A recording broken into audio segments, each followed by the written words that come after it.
இன்றைக்கு என்ன நிலைமை? 4ஆம் தேதி தேர்தல் தேதி அறிவிக்கப்படுகிறது. 5ஆம் தேதி இவர் திமுகவோடு தேர்தல் முடிவுகள் அறிவிக்கப்படுகிறது. 4ஆம் தேதி 5ஆம் தேதியே திமுகவோடு சேர்ந்து ஆட்சி அமைக்க வேண்டும் என்று இன்றைய பொதுச் செயலாளர் எடப்பாடி சாமி சொன்ன உடனே கருத்து வேறுபாடு வருகிறது. 2 குழுவாக பிரிகிறது. இது ஒன்று. ஆனால் அதிகாரப்பூர்வமாக திரு எடப்பாடி பழனிசாமி அவர்கள் சட்டமன்றத்திலே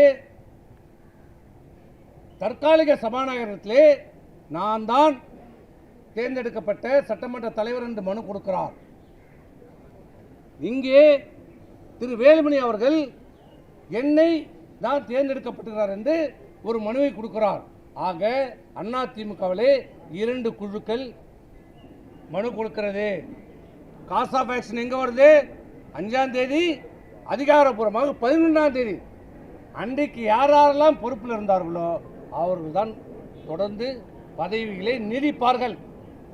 ஆகவே நீங்கள் நீக்கியது செல்லாது, அமலுக்கு வராது. ஆகவே தமிழகத்தில் இருக்கிற ஒன்றிய நகர செயலாளருக்கு நன்றாக தெரிந்து கொள்ளுங்கள். உங்களை அச்சுறுத்துவதோ மிரட்டுவதோ எதற்கும் உதவாது.